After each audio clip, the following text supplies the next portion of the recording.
नमस्कार, Shriji recipe channel वरती आपले स्वागत आहे। तर आजची आपली रेसिपी आहे खुसखुशीत साबुदाणा वडा आणि शेंगदाण्याची चटणी।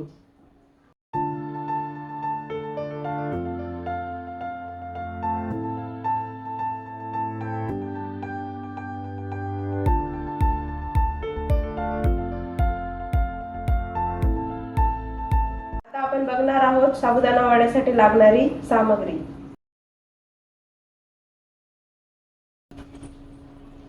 भिजवलेला साबुदाणा हा अर्धा किलो साबुदाणा घेतलेला आहे आम्ही।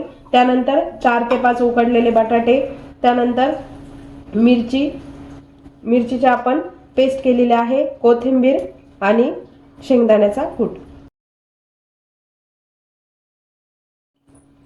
त्यानंतर चटणीसाठी लागणारी सामग्री हे भाजलेले शेंगदाणे, ते आपण अर्धा तास भिजवून घेतले।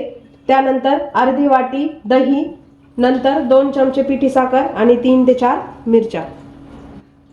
आपण शेंगदाण्याची चटणी बनवून घेऊ। आता हे दही घेतलेले अर्धी वाटी दही घेतलेले आहे। त्यात आपण 2 चमचे पिठी साखर टाकणार आहे आणि ते असं फेटून घेणार आहे।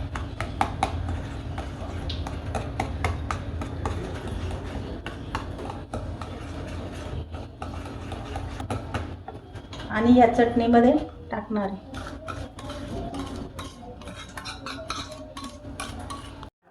आपण शेंगदाणे आणि हिरव्या मिरच्या बारीक करून घेतलेल्या आहेत आणि आता त्यामध्ये हे 2 चमचे साखर आणि अर्धी वाटी दही ते शेंगदाण्याच्या चटणीमध्ये मिक्स केलंय। आता आपण तूप टाकू थोडं फोडणीसाठी। 1 चमचाभर तूप टाकलंय।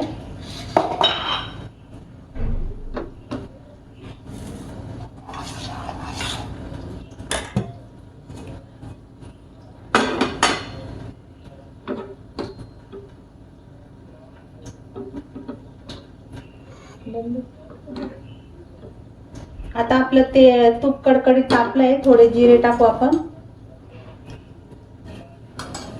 आता जिरे चांगले फुलले का हे शेंगदाण्याच्या चटणीवर आपण टाकणार आहे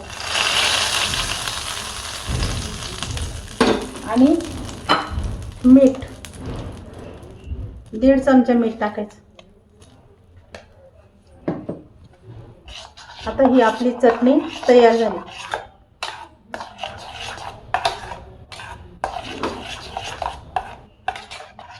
हे बघा आपली चटणी तयार आहे।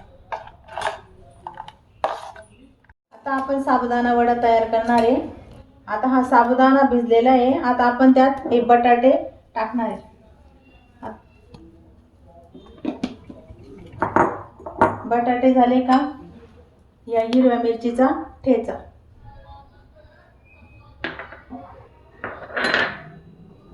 शेंगदाण्याचा कूट आणि कोथिंबीर आणि 2 चमचे मीठ।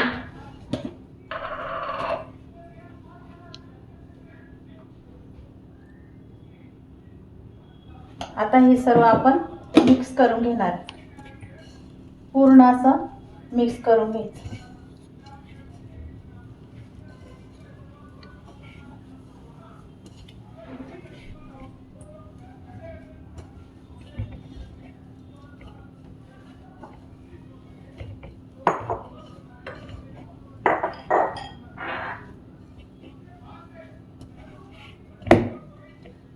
थोडं पाणी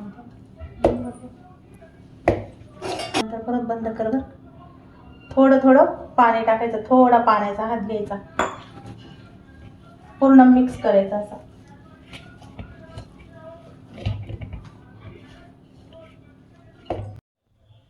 अशा प्रकारे आपण हे पीठ तयार करून घेतलेलं आहे, पूर्ण एकजीव करून घेतलं। आणि आता थोडा पाण्याचा हात घ्यायचा आणि वडे तयार करायचे।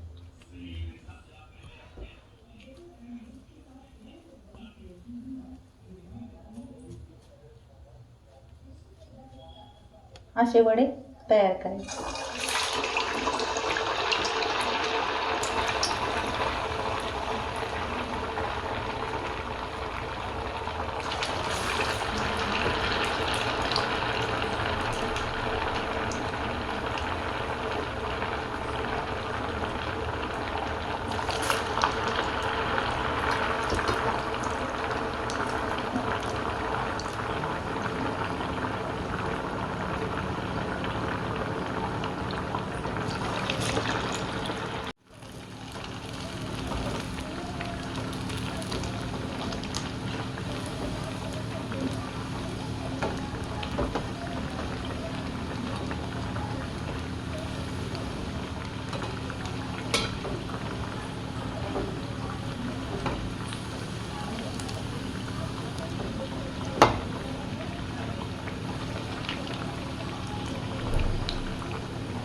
अशा प्रकारे आपले वडे तयार झाले. आता याचं पूर्ण तेल काढून घ्यायचं. हे बघा किती खुसखुशीत आपले वडे तयार झाले आहेत.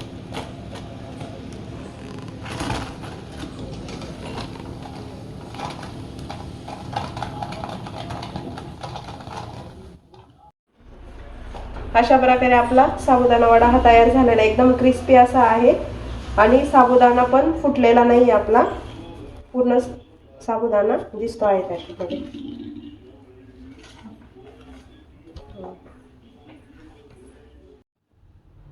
तर अशा प्रकारे साबुदाणा वडा आणि शेंगदाण्याच्या चटणीची रेसिपी ही तयार झालेली आहे. नक्की ट्राय करून बघा आणि आमच्या चॅनलला लाईक, शेअर आणि सबस्क्राईब करा आणि सपोर्ट करा. धन्यवाद. धन्यवाद.